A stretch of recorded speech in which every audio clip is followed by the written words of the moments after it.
All right, we are live. Okay. All right, let's just get straight down to it. Get this tweet out. Hopefully we'll have a few people jump in. All right, cool. So welcome to episode 147 of Together BHA. We are recording genuinely about 6 minutes post full time at Anfield. There's a lot of people probably still not out of the ground yet. So I am joined as always by Craig and Adam. Lads, how are we doing after that? You feeling good? I mean, yeah, definitely. In terms of the performance and stuff, we'll get into it. But yeah, I think we sat here last week saying make a good account of ourselves, and we'll dive into it.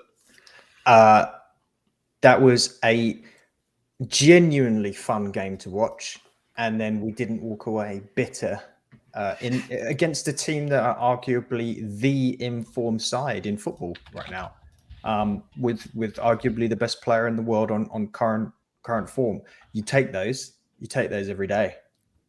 Yep. Yeah. I mean, yeah, I wouldn't even say it was up for debate. I would say Salah is the best player in world football, and we kept him off the score sheet today.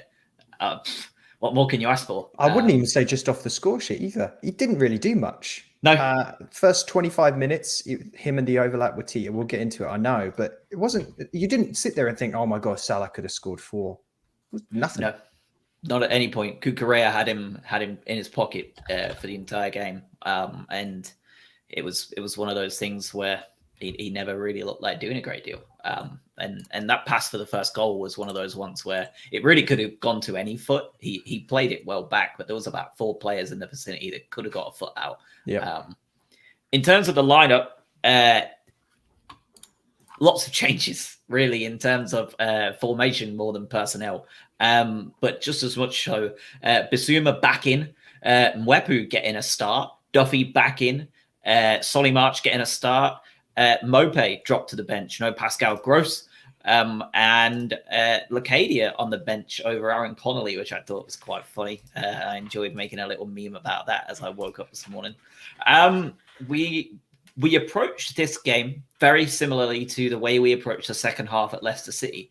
And it was something that I know a lot of fans online said that they were quite hoping that they might see a bit more of the false nine. What were you two's thoughts on, I suppose, the second half at Leicester? Because we will cover that a little bit as to how we thought that was. And then how we went about approaching this against the team at Anfield. It was an interesting one, I think, just in terms of, I don't think anyone saw Morpay being dropped for Trossard. We'll talk about, I guess, the effectiveness there, but we were saying in the WhatsApp group just in terms of the 4-5-1, in terms of 4 at the back too, and how we sort of measured up. It was obviously interesting to see the number of changes they made. Mwepu getting a start when we sort of just said, he did need Leicester to maybe get running, and we'll talk about Mwepu, obviously. But I think it's hard to, now we've got hindsight on the changes. I think at the time I was like, okay, this is a little bit left field, but it seemed to work. I've seen Rich crop up in the chat. He's back. Better without Gross. The formation was. I'm not sure we've seen a true Potter just completely go with the false 9 with that amount of dedication to start a game, at least from what I'm trying to think back. I know we've pivoted to that 4-3-3 a few times, but this truly felt like we're going to lob Trossard there and kind of play 4-5-1, and maybe in possession on a count out, we'll push guys up a little bit further. Bissouma started, obviously, as well. We haven't really touched on that. I thought he had a really, really strong first half. I know he was taken off after about 60 or so minutes, but he looked really good as well. I guess the only downside you can think about is the continuing discussion that we've had over and over again, which is we don't seem to wake up in the first few minutes of games very well. We sometimes fall off and we play too conservative, and then suddenly in the second half, every game in recent memory, we come out in the second half, we look really good. So Potter either has got incredible halftime team talk or a really crappy pre-match one. So I'm not sure what it is, but I'd love to see some balance there, so it's not so Jekyll and Hyde. Yeah, it was a weird one because, like you said, this was definitely the first time we've ever pivoted to a full investment into that false nine. And we saw it against Leicester, and I thought we looked really good in that second half. And there was a Leicester fan on a Liverpool preview show I was a part of yesterday, where I was interviewed by the Sun, not the rag, the actual thing we see in the sky that our planet moves around. He is a Liverpool fan, I guess. And just in case people don't understand what you're talking about here, the person's has a digital like avatar that is the sun, and he voices the sun. I don't know what that guy puts in his cereal, but yeah. We're not in any way affiliated with them. I think it was the Cop Talk or something like that. I retweeted them yesterday. They just asked me to pop on and have a chat. So I'm not kind of. I didn't know this was coming. It was very unexpected. But I really recommend going and have a look at it, because you have to see it to believe it. He's an eloquent guy. He's just a son. Yeah. Cop on. It was Cop on, an LFC podcast. I'm sure if you just look at that on YouTube, you'll have a look. And he's literally the son.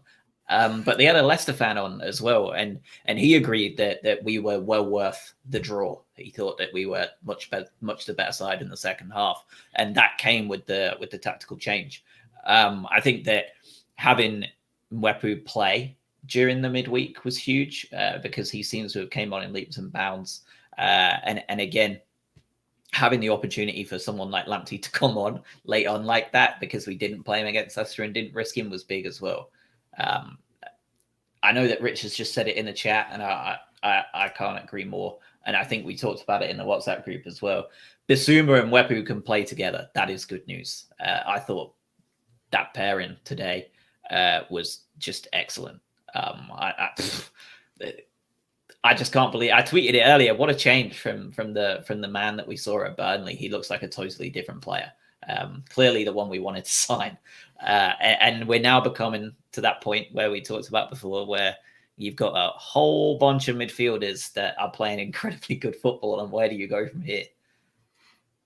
Yeah, and I think there was always the intention, right? As soon as when we did sign Mwepu, it was like, oh, can he play with Bissouma? Is Bissouma the defense and Mwepu's the box to box? I think, Josh, as you said, in terms of the Burnley game and what Mwepu's done up until this point, you give him some slack for the adaptability of moving to a new country, playing within a new system, all of that sort of stuff. But I think now, and especially today, like I thought he had our best game for us by far. The third one there as well that I don't want to leave out, obviously playing against his former team, is Lallana today as well, who in the first half was running. Very good. Yeah. Very good. So in terms of those three, and we always mention a midfield three on this podcast in terms of who are we going to play there.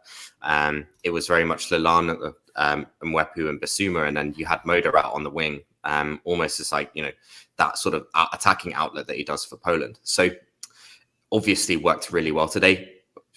Fell asleep in the first 10 minutes because we don't like playing the first 10 minutes of any game. And then from that point onward, it was incredibly even. And I thought we were really good today. Yeah. The El Dude brothers, what a game. I completely agree. We said right at the start of this, just what an enjoyable game it was. I even think, I know we went down early and it was suddenly doomsday, because you go down a goal within 3 minutes, I think it was, at Anfield, and you start to go, well, this is going to be a long 87. But then Bissouma drew an incredible save out of Alisson. I thought on first glance was just he hit the post, but it was a tremendous save.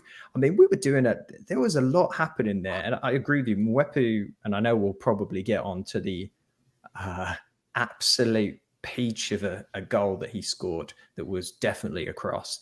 But he was outstanding. I think the big thing that I think we saw a lot of, and the same could be said about Cucurella as well, a lot of energy today.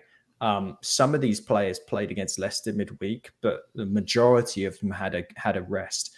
And they were just Mwepu, Kukureya, Moda, Basuma up and down the pitch the whole time.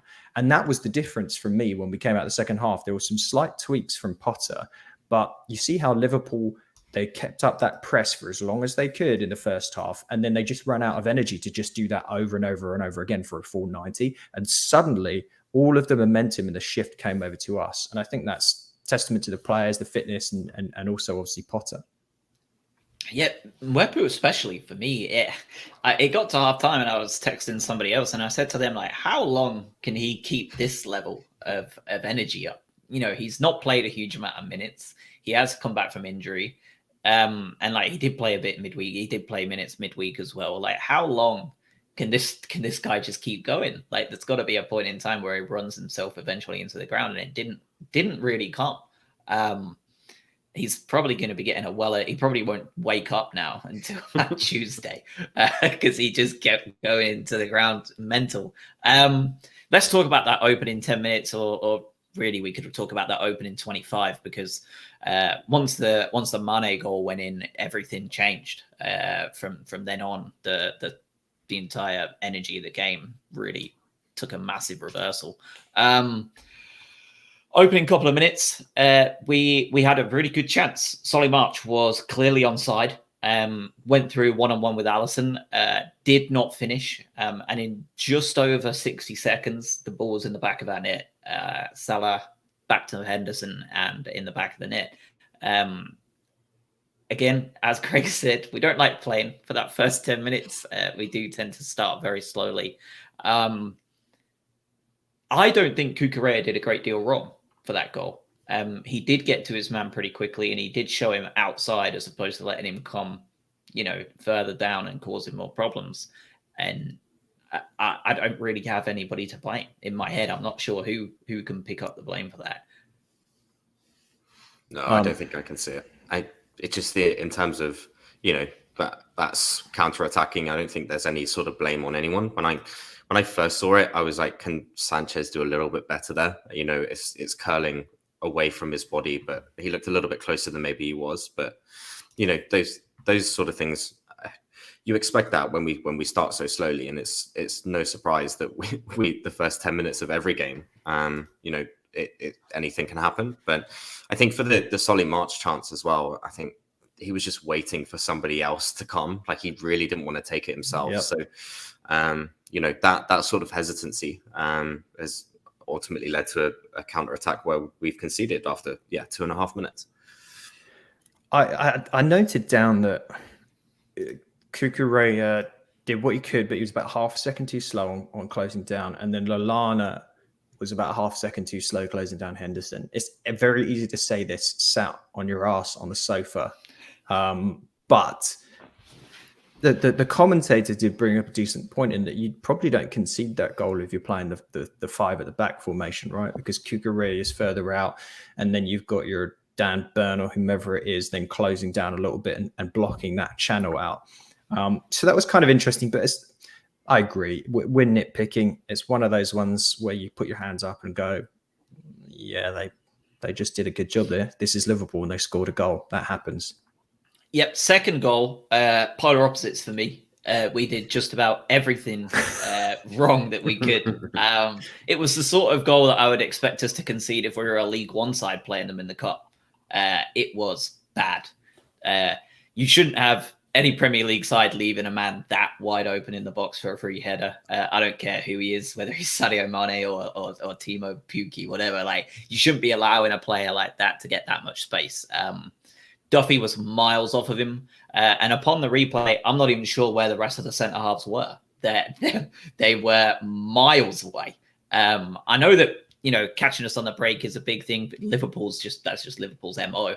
But that second goal was entirely preventable. I feel that was a real big, huge group of errors on Albion's half. And obviously, on hindsight, it didn't end up mattering that much. But that could have been one of those goals where you look back on and think, there's just no reason to have conceded a goal that poorly. Yeah, and just allowing that cross in the first place, I think, just in terms of the ball in by Chamberlain is okay, but you're right, like Duffy's just nowhere to be seen. He's just way off the pace of where he should be. But that cross shouldn't come in the first place. I think, he had so much time to put that in. Yeah, and like you said, those are the goals that you look back on and you sort of think, well, that's where it all turned to crap, basically. Hell of a ball by the Ox, though. Got to give him that. It was a really good ball in. And then he didn't do a lot for the rest of the game. So, we'll forget that one, hopefully, and not do that again. Yeah, for sure. I mean, to be honest, I don't see teams like Newcastle and Villa and Leeds presenting those same kind of counter-attacking problems. They're Liverpool. So I think that we can take that as a learning opportunity and know that we're not going to face players of that caliber very often. And that's not an indictment on teams like Liverpool and Newcastle. It's more of an acceptance that teams like Liverpool are just that good. After that, though, like I said, once we hit that 25-minute mark, it was not a game where you would expect to against Watford. They turned it on and they kept it on. Against Manchester United last week, they scored 2 and they didn't slow down. They got quicker.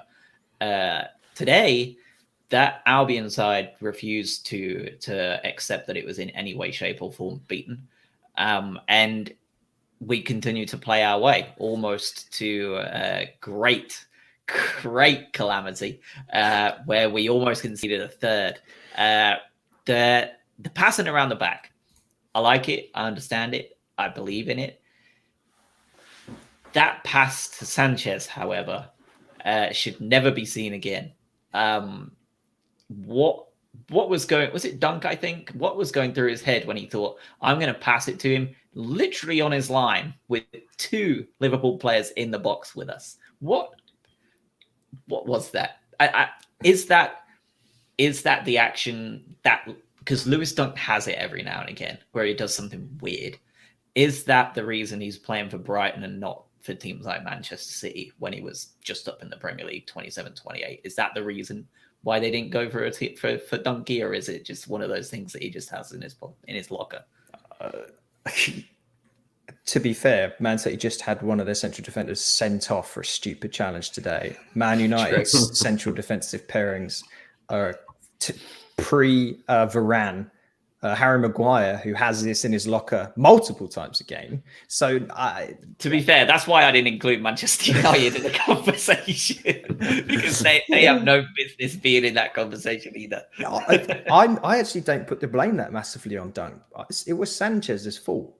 He took an extra touch, and he also ignored the fact that he had Veltman as an outlet on the right side for a simple pass up top. He decided to take a touch, fanny about with it, and just absolutely try and hoof it. He won't hopefully do that again. But I think it's overall more of a dedication to that mindset and that style of play. I think the flip side that you saw from this, and we'll get onto this in a minute, is Sanchez made the goal in the 65th minute. That brought us equal. He started that amazing pass out to Cucurella, who then ran on and ended in that goal from Trossard. So it's sort of live with the sword, die by the sword a little bit in terms of how we play out from the back. Yeah, and we talk about that confidence in terms of what Sanchez plays with, but also what Dunk plays with. These are guys that inherently trust each other to play the system that they've been taught. So I don't have an issue with it. I think similar to Adam, I have an issue with Sanchez trying to pass it in the middle, like through the park, when it's clearly a very high press on and someone is just at the corner flag. So, there are certain, and Sanchez was good today. Obviously, he always is. But I think he does have that shaky moment of, I don't want to call it overconfidence, but in terms of just trying to play it with too much difficulty, in terms of believing in himself. So yeah, it could have easily been mitigated in any way. Very lucky that it was actually given for handball. This is rightfully ruled out as well. Yes. But this is Liverpool's game. Let's not forget that. Their whole style of football is centered around the press. They'll make this difficult for you. Like they do this to other sides, maybe not quite so vividly in this particular example where it was a comical goal that wasn't a goal. But this is what they do. They're the best side in world football at the moment. The Gengen press is their whole approach to it. And like you both talked about it. It didn't knock Sanchez's confidence at all. You see that in a lot of goalkeepers. They have a mistake like that, and you see that they visibly go back into their shell. They're totally different after a mistake like that for the rest of the game. He's done this twice now. Once against Man City, where he could have been to blame for that first goal, and once now against Liverpool. In both games, he went on to play incredibly well. So I mean, he's what, 23. The mental strength in goalkeepers is so important, just as much as the physical side, more so than for a lot of other players on the outfield. And he seems to have it in droves, sometimes too much, but it's almost like you can't have enough. So just keep it up. And then just before, go on. I just want to add one more thing to that, because I think we've given Sanchez a bit of a hard time with some of this recently. But if you think about some of the best keepers in today's game of football, it's a different style, right? I know stating the obvious here, but two of the best keepers in the Premier League and in the world are Alisson and Edison.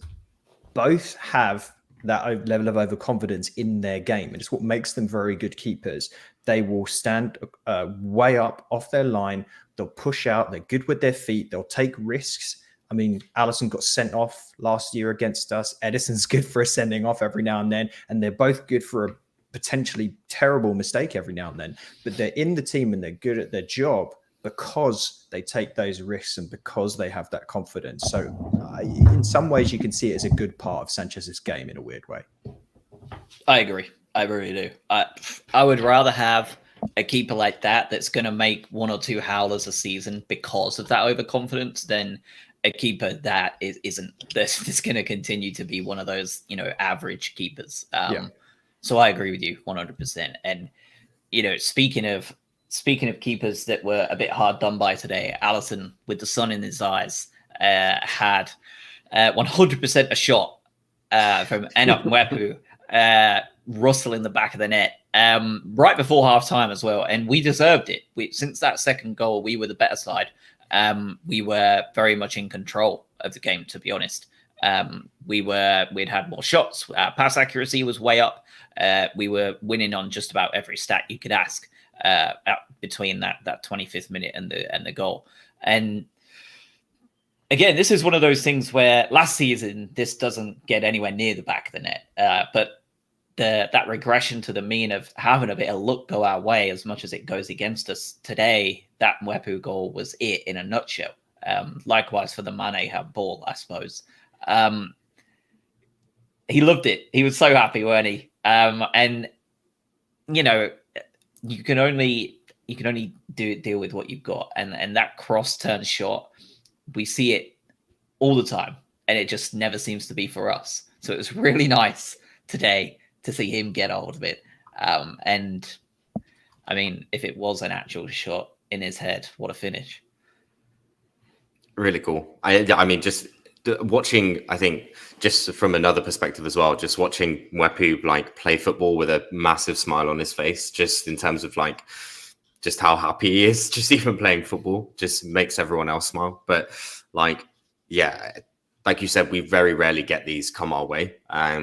Similar to the second goal, we actually, walked it into the box and finished it. That doesn't happen to us too often. So to see something like come off, and obviously for Mwepu to continue what he's been doing in terms of his progression, we saw a very good player today, and he got his just desserts, even if it was a cross-turn shot.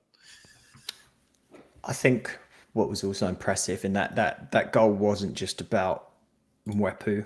There was a lot of really good build-up play, a lot of running through the channels by the players around him that gave him the space to even attempt whatever it was, and that was impressive. But what a week for him!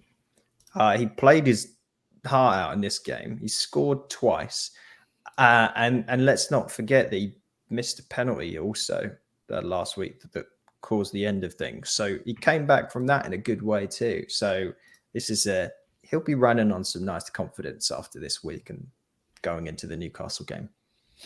Yeah, and deservedly so, I think. His midfield counterpart came off at 60 minutes.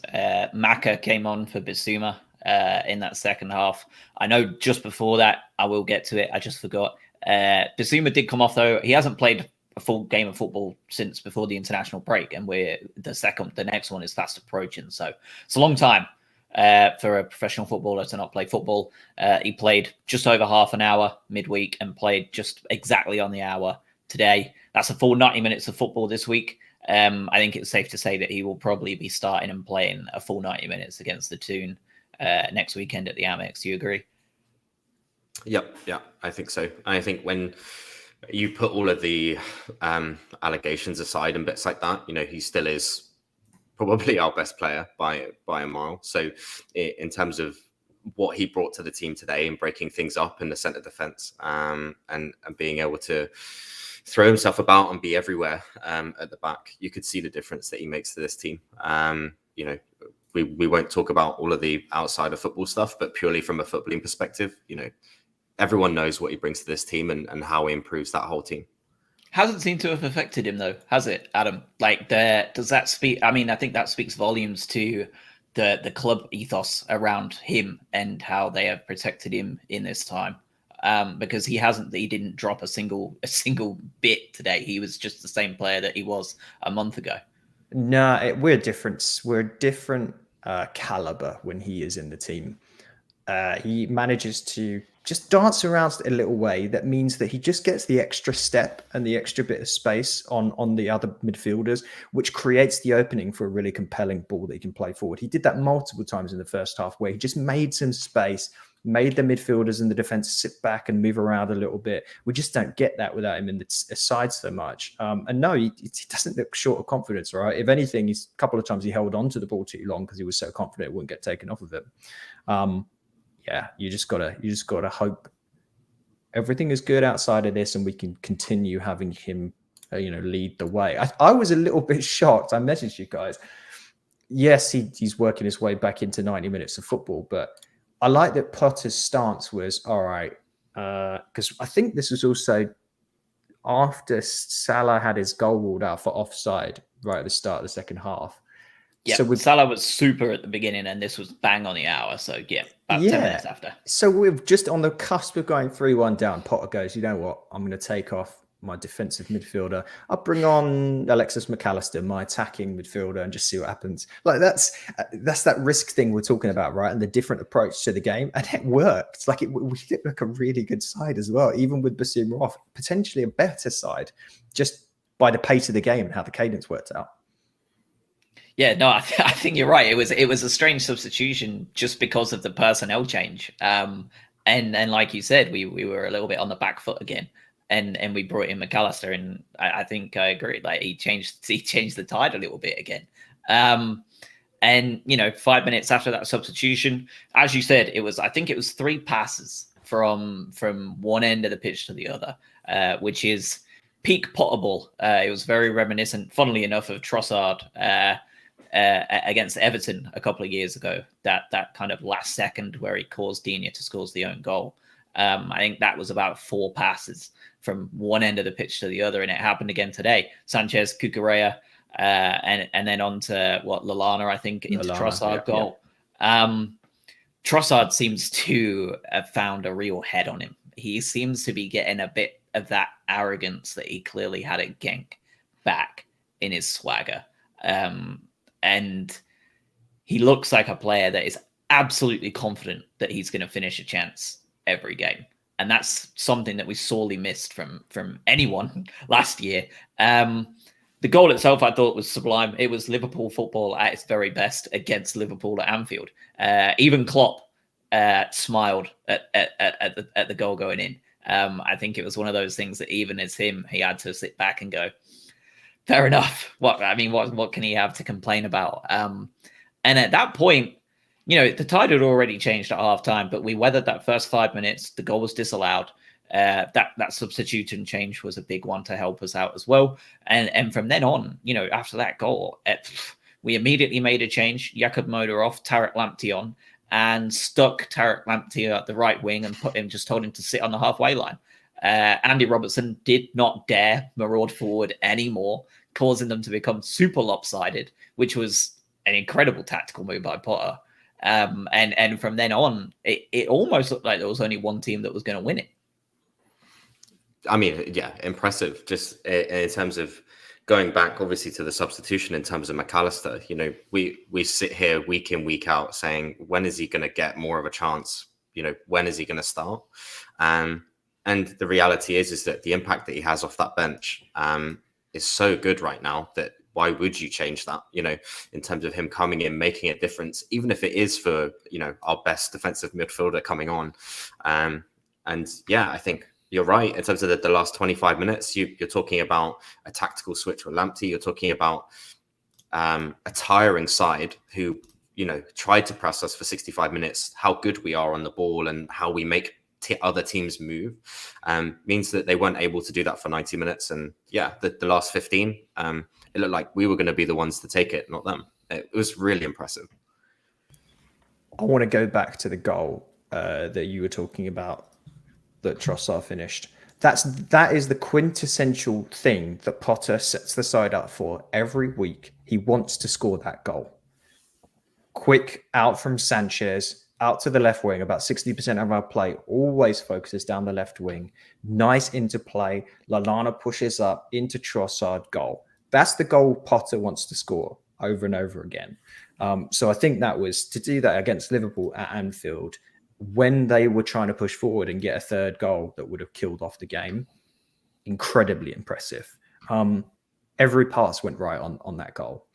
The Lamptey piece, yeah, I mean, multiple times when he was given the ball, he would shrug for his size. He's got that center of gravity that means I don't want to call him Messi, obviously, but he's got that center of gravity that means that he can just run away and just put a shoulder in and just use the weight from the defender and just sort of bounce off him a little bit and just go on. Did it multiple times. Yeah, he completely bodied Robinson, didn't he? Yeah, it's like, how are you doing that? He can't be more than about 8 stone. But he does look to put a couple of pounds on, though, doesn't he? It happened to Trossard about 18 months ago when he got hurt for 2 or 3 months. He came back and his biceps were like Popeyes. It looked like he'd really been in the weight room. And Lamptey, just as a build, like, he looks stockier. And like you said, like, Robbo just bounced off of him. It was funny. Yeah. That's the difference between us and footballers. Like, if we're injured and we've got some time off, I'll just be cruising on the skills and things like that. Whereas they're like, oh, I'll just work on the upper body if I can't go. I think the big difference that he gave, apart from the fact that he's just a stunning player, is he became an outlet. And we didn't have that in the first half. And that's why the switch was made, right? With in terms of tweaking things a little bit, moving people around. Every time for the first 30, 35 minutes, we tried to get the ball out. It was up to a Trossard that was all on his own, surrounded by a bunch of Liverpool defenders. This time, we had multiple options, and you give it to Lamptey on an overlap, and he's just going to go. And that presses those defenders back. It sets Robertson back so he can't push as far forward. Just really amazing stuff in terms of coming out of Potter in terms of how he tweaks things. Yeah, it was one of those. It was a bit of a masterclass, wasn't it, from him in that second half, especially those substitution changes were just. It was just everything he touched turned to gold. That's why he gets respect from other managers, other good managers. It's not all just plaudits and waxing lyrical for no reason.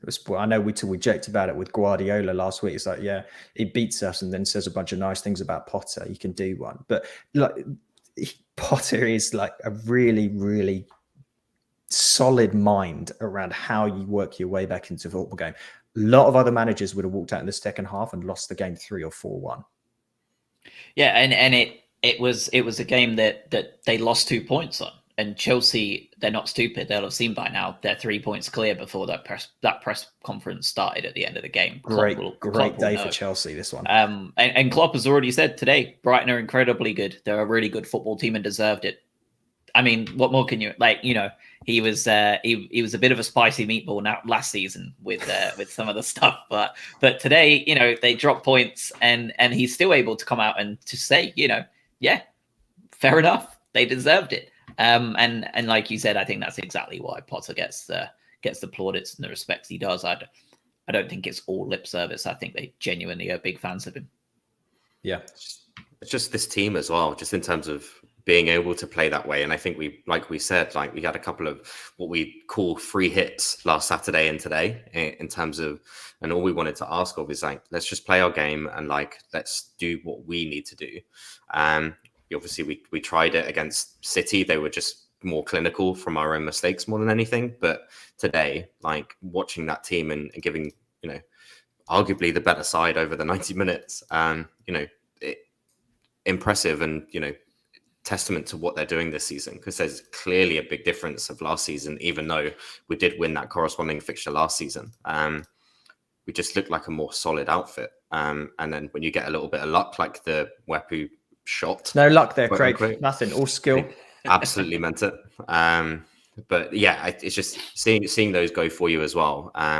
Getting those just rewards after a very complicated or very stressful season last season where we didn't get what maybe we liked. The Stateside Seagulls tweeted out in response to someone that the XG on the Mwepu goal was 0.02. But speaking of when Craig, you said we were arguably the better side. We had 1.5 XG in that game. Liverpool had 1.24. Away at Anfield, more big chances created on our side. Just incredible stuff. And the Lamptey substitution that we talked about a lot here, but if you're Andy Robertson and you're, I don't know what minute it was when he came on, but we were close, like 65, 70, somewhere around then, 66 minutes, came on for Yakamoto. That is the last thing you want to see. I've got to push up. We've got to try and win this game. Oh, God, now just can't do that at all. I've got to track back, and we got just so nice to have that option. So nice. Got to the end of the game, and from the 88th minute onwards, I was confident that we were getting a point, at least. And I'll tell you why, because the bookings started coming thick and fast. And that was that. It was not an accident. Liverpool were incredibly irritated.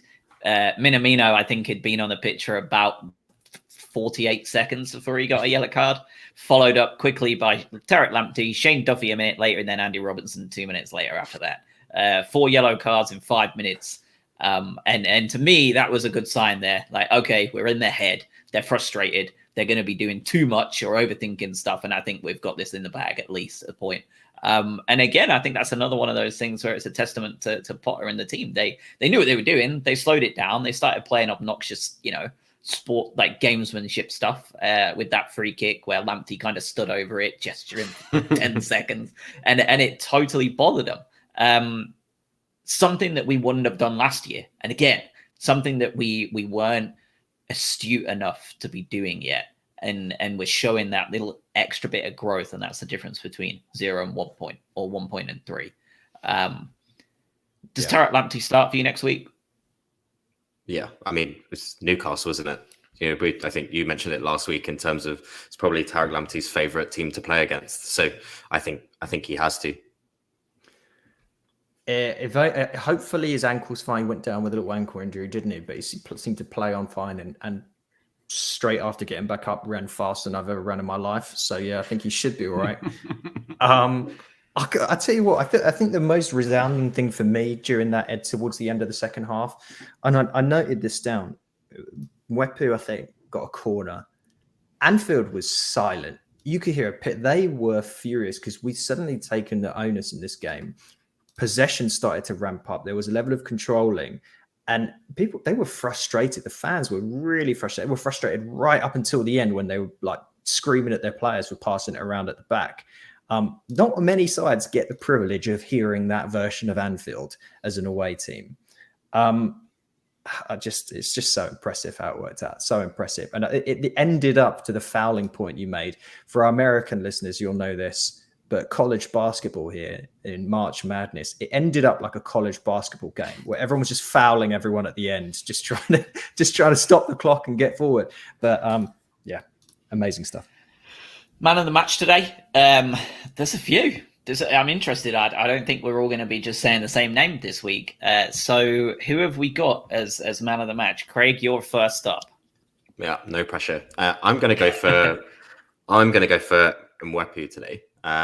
In terms of what he brought to the table that first half, like his energy. We talk about dynamism in the middle. In terms of we always struggle against teams that really do bring that energy there. He was everywhere today. Created a lot. Scored an incredibly intended shot. And I think he just really impressed me also from a progression perspective. Just, we've seen him at Burnley away. We saw him play a couple of games where he was just off the pace. This, I think, as Josh said, this is the player that we bought from Salzburg. And I'm excited to see just how much better he gets. Oh yeah, I don't think there's really many wrong answers here, is there? I was very tempted to say Lallana, but again, for me, I can't believe we were able to sign Cucurella. And I mean that in the nicest possible way. As in, I have no idea how another big side did not come in and buy this guy. He was endless energy back and forth. We talked about how the fact that Salah they had to swap Salah at one point to the left side. Yeah. Because he wasn't doing anything. Just amazing stuff. I think the fact that he would do such fantastic defensive work, and then a second later he's just gunning up the pitch. He was a major part in that second goal. Some really nice interplay passes to make that work. It's him for me. He's so good. Yeah. On one hand, I want to give it to Trossard because I thought he played his role magnificently. He's probably man of the match 1.B as opposed to 1A. But I'm going to give it to Mwepu as well. Again, more just solely due to the progression point. Outrageous, that he was just incredibly effective at just about everything they asked him to do. Defensively, he was well up there. He was doing a great shift of tackles, interceptions, block shots. Like, he did a great job, scored the goal, whether it was intentional or not. You've got to be up there in the first place, to cause those issues. And, that midfield pairing is exciting with Bissouma. I've never seen a pairing like that at the Albion ever. Guts, like the guts in them at Anfield to play the way they did. Energy, reading of the game, skill, stamina, the ball winning, the ball playing, the box to box stuff. I've never seen anything like it. I've never seen anything like it in and out. It was prime Charlie Oakway and Richard Carpenter. And what more can you ask for? I thought it was just outrageous there. If he can keep up that level of performance, that midfield duo, we're now talking about a central midfield grouping that has two first names on the team sheet. If that's a consistent Mwepu that we're going to see, and that becomes an even harder problem for Potter to deal with in a great way. I think I agree with everything you said. I think the other thing is we go back to the striker conversation that the club is obsessed with. Today, you saw what we've been talking about for a few weeks, which is, yes, Trossard had an amazing game, but it's more about how we create as a team and how we create actual chances for the players that are playing, and not just leave it so that we've got a number 9 walking around there having one shot in 90 minutes. We had 6 shots on target to Liverpool's 3. That's how we want to play. We don't need Lewandowski up front. We need a team that's working, and Mwepu's part of that, right? We need these players that are coming in from midfield. We want players on the flanks that create opportunities for players, and we saw that today. What I'm hearing is Adam has gone on record saying he would not take Lewandowski at Brighton if given the opportunity. The wages are too high for me. It was a superb performance, and the free hits are all but up now, Craig, because we're back in the business side of the Premier League in the next 3 weeks. The month of November is a big one for the Albion. Great start to the Premier League. Bit of a blip without Bissouma, and we've come back and we've just roared back to a draw against Liverpool. So next 3 are Newcastle, Leeds, and Villa. I think it may be the other way around in terms of Villa and Leeds, but they're the 3 games in November. Newcastle first, possibly under new management, probably under new management. Very unlikely to be great changes in terms of tactical now, though, because he's going to have been there 2-3 days. Yeah. How many points are we hoping to see from these 3 games? I think we took 9 last year from these exact games, if not 7. Not sure if we beat Villa. What are we hoping to see? I mean, in terms of the start that we've made, and just, I guess, the way that we've conducted ourselves this season. Sorry, this is just broken, but just in terms of what's happening this season, and you're looking at 5 or 6 points for me. I think in terms of out of the 3, obviously you go ahead and you try and win them all, but I think Newcastle and Leeds, I think we can definitely get something from. Villa seem very sort of topsy-turvy. You don't really know what team you're going to get with them. So I'd like to see, 6, but, that's such a mad statement considering, the mindset that we're normally in and where we usually are. Like last season, you'd be happy to take 1 win out of the 3 and get a couple of draws. Whilst here, it's like, well, we need to start winning these games. And this is where the difference between top half and bottom is going to be made. Yeah, it's tough because we've also got an international break sandwich in between some of these, right? We play the Newcastle game, then there's a bit of time off. These sides are not your sides of old. Newcastle 19th, minus 12 goal difference. Leeds United 18th, minus 8 goal difference. Aston Villa 15th, minus 2. And there's a couple of games they've got to play yet. But the only thing that worries me about these games is we saw today how valuable it is to play a team that will push up and try and score, and the impact that we can then have when we get possession and can attack them with our wingers and pace. And it opens up a lot of opportunities. What I don't want to see is any of these sides sit back and then capitalize on the fact that each of them have really strong strike force. If Leeds have Bamford back, but they got Rafinha, we know who Newcastle have got in attack. Villa have got Ings. There's danger for me there. But I still think if you walk away with fewer than 6 points out of these games as a Brighton fan right now, I think you're disappointed. Yeah, I agree with you. I think 5 points at minimum, because then at least you haven't lost one. But I think that, Leeds play Norwich this weekend. That's a bottom 3 clash. And then you've got West Ham playing Villa. So it's entirely feasible that we can be looking at these teams that are that 2 of them are on single digits still. But at Newcastle, definitely by the time they visit us. I'm half hoping that their managerial appointment this week is a really expansive manager, because he is going to encourage them to go forward this week. And it's going to be to our benefit, even though under Bruce they were obviously very much a defensive unit and we tore them apart anyway. I still would like to see that, just because I think that if we do play Lamptey, St. Max is going to get mad again. I just don't see any other way it's not going to end that way, because he's just got him in his head already. They've got no cup games to worry about either. Yeah. There is a worry though for us in terms of the form. And I know that it's silly to say this given what we've just done, but our last 5 games, drawn, lost, drawn in the Premier League. That has to change here. That really does. I think hopefully we saw that transition today into a side that is able to be more expansive and score more goals, to arguably 3 goals, if not for a little bit of an offside. We need to change that form record, despite the fact that you could say you walk away from the Arsenal and Norwich games with your head in your hands. We can't have that happen again. And that key difference is the loss of Basuma. For me, it really was. I think that if you have Basuma in that side, I think you'll possibly convert in both the draws at Norwich and Arsenal into wins. And then you're looking at, we're sitting on 20 points and we're still in that top 4. So I think him coming back is going to be huge.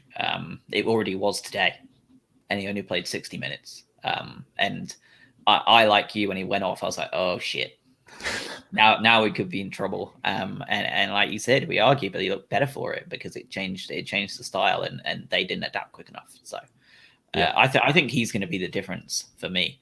And it's just a funny old league, isn't it? I mean, Palace are absolutely delighted. They're having the time of their lives, and like you said, that for us, we've had one win in 6, and they've had one win in 6 as well, and they're over the moon. It's funny how things and Leeds are absolutely just fuming, and they've had one win in 6. It's a strange one. It's and I said it yesterday. There's a clear top 3 starting to emerge, and I think we've all said that. And there's a clear bottom 1 emerging. And I think that the Premier League is at its most exciting when everybody else has no idea who they are yet. And every now and again, like the Leicester season, you'll get a season like that. And I think this is one of them, where you're going to see a couple of sides that you would not normally expect to see down in that bottom half, struggling for their lives, and a couple of teams you don't expect to see in that top half continuing to do better than they have any right to, simply because when they do falter, results around them go their way. Yep. It's a clown fiesta, the league at the moment. It really is. Why did Burnley beat Brentford 3-1 today? It doesn't make any sense. Everyone's like, "Wow, Brentford! Look at this football they're playing." They just go to Turf Moor and just get absolutely slammed. I mean, none of it really makes a whole lot of sense when you look at it. I think what's beautiful about this is that, as you just said, aside from the 3, even with the 3 top sides, because we've seen it today, any side can actually beat any side in this league right now, which is a very good thing to have in the Premier League, because it's not always like that. Palace a little bit fortunate by the fact they were playing against the 10-man City. And let's also, I hate Zaha so much. I don't know if you caught any of that game, but he's such a petulant dickhead. It's just a horrible player to watch. He's so skillful, but just seems like such a horrible character. But it's so nice that we get a league where we can actually have games and go into them and not be like, well, this is an easy win on paper for X, Y, or Z. Yeah. It's just like, I think I always enjoy the first 10 games of the season. I mean, more so this season, considering that we're 6th and not 17th. But in terms of just seeing where those teams are going to lie, and like Josh alluded to, like what role are they going to play in this season, and how is it going to pan out? So, yeah, I mean, you're seeing both. I guess the top and the bottom of the table is pretty much working itself out, and then we could be anywhere from 7th to 14th. In terms of just being where we are. Like I'm looking at the table here in terms of, we're 6 points ahead of 16th and we're sitting in 6th. There's a couple of results and you could find yourself 10 spots down or 3 spots up in the Champions League paces. It's pretty crazy still. Yeah, I've got nothing more to add. I thought it was a great day. Coming back from behind is always nice, and then seeing it out was even better. And knowing that we have games that I consider very much games that we should have a good chance of winning, winnable games, all 3 of them, for the month of November is nice, considering the last couple of pods that we've done together. We've been looking at the fixtures and just say, Man City this week, then Leicester, then Liverpool. Oh, we've just been battered by Man City. Still got Leicester and Liverpool for the next 6 days. It's nice to get in a bit back to normality instead of playing all these teams. I tell you who isn't getting back to normality though, and this is one that I think we should be keeping an eye on for bottom 3 stuff. Watford. They lost today against Southampton at home in what probably is a relegation 6-pointer, because both have been down there. Their November and really all the way through to the beginning of December is brutal. Here's Watford's next 6. Arsenal away, Manchester United at home, Leicester away, Chelsea at home, Manchester City at home. That's brutal. Taking 1 point would probably be good. So, I mean, that's another team. They're sitting on 10 points here. They could be sitting at just before Christmas on 10 points. They could also walk into any of these games and say, I mean, they lost 5-0 to Liverpool and then turn around and beat Everton 5-2. 5-2, yeah. I mean, on paper, no one's predicting that result either. We just don't know. You're right, but we just don't know. Yeah. And it's great. I like it when it's like this, because it gives teams like us the actual chance to do something a bit wild, and we're the ones capitalizing on it, which is weird, because there's normally always another team that does it. Wolves one year, Burnley another year. No, this year we're sat in 6th, and we look well worth being top half for now. the bottom three is not currently in the discussion, right? We're talking always. We have to think of that because of what's happened in the last few years. But now we are truly talking about what needs to happen to get into the top half of the table at the end of the season. And that's mad, isn't it? Just I think just in terms of we sit here and we discuss, getting a point against Liverpool at Anfield, arguably, a little bit annoyed that we didn't, get 3 in some very rare cases. So in terms of that, and to be sitting on this pod after 10 games saying that we're 6th, and we very, very much have minimal concern about the relegation spots considering the last 4 years. Yeah, I mean, it's not a better time to be an Albion fan, to be fair. I mean, considering how well we're doing and how well we're playing too. I mean, the emphasis on us is how well we play as opposed to, the results orientated business that the football is. But there's always been such a key focal point on how we play and the philosophy behind how we develop and how we play games. So not only are we reaping the rewards, but also we're playing that's very pretty to the eye and everyone loves watching us, and the plaudits just come steaming in. Today was a fun game. Match of the day. This game should feature, depending on the outcome of the Spurs Man United game, it should be on first, second, or third. It was a fun game. Yeah, it was, and goals. Yeah, and disallowed goals and drama and just random stuff. So yeah, I mean, to me, like, it's well worth being one of those games that should be in that first couple of games. One of those, the featured ones that they have. Before we do drop off, because I think we're just about done, Jeff Stelling has just announced his retirement from Soccer Saturday. This is his last season. Bit of a legend, just saying. Yeah. Those Soccer Saturday drinking games are not going to be the same again. Mate, I did one of those once and I've never been the same again. It's the end of an era. Hopefully they just replace him with someone that's, I mean, we don't get to enjoy Soccer Saturday quite as much as expats now, but I mean, the fact that we can still fondly remember it, given the amount of time we've all been over the other side of the pond, is testament to that show and his leadership of it. But before we do jump off, I want to just talk about the midweek fixture very quickly against Leicester. We saw Sarmiento play a number of minutes in that game, and yes, he was absolutely at fault for one of the goals that Leicester scored. That's fine, but he was electric, and it's not often, especially in the players that Potter puts out, outside of maybe Trossard and Lamptey.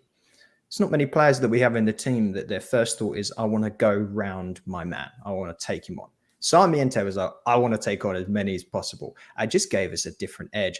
Very excited about him. He was on the bench today. I think obviously Anfield away is a little bit too big of a prospect for him right now, but got to be excited about the future there too.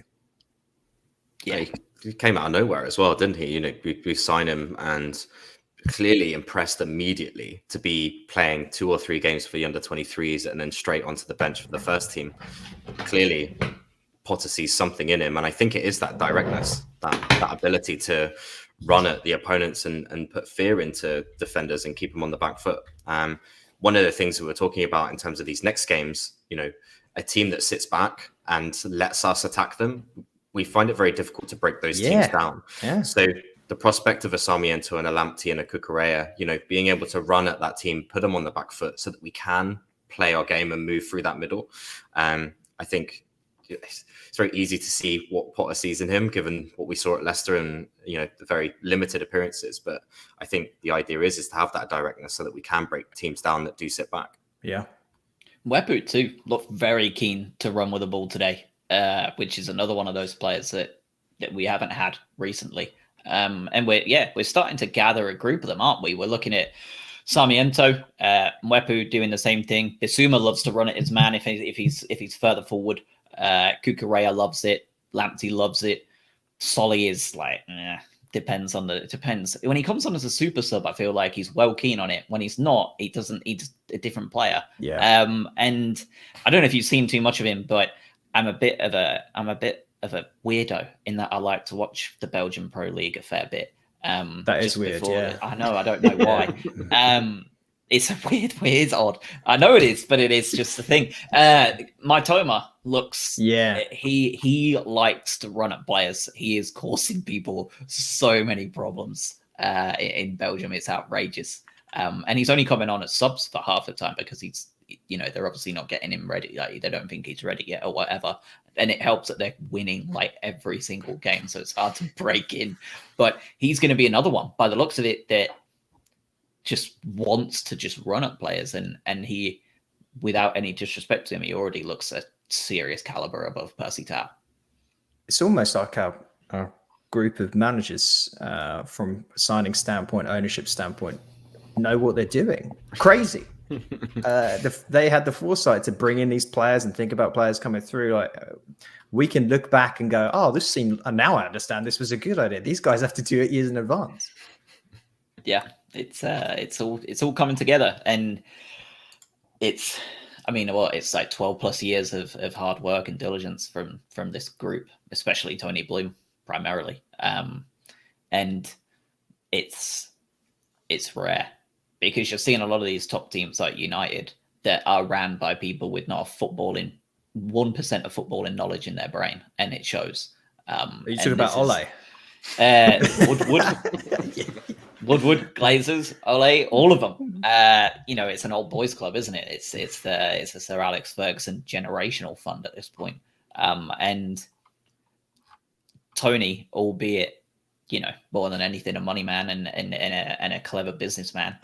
He obviously has an eye for football because he's been so clever in the way he's built this team up. Or an eye for getting out of the way and letting people that know what they're doing make decisions, which is another thing that you don't see out of some of these clubs where they have a player they like and they're like, we're signing him. Get out, it's my money. Off you go. Yep. All right. I think that's everything. So we will be back next week, as always, to cover the Newcastle game. Hopefully, we'll be looking at that on the back of 3 points, which will be lovely, whoever is in charge at the tune. And we'll see you next week. See you later. Peace.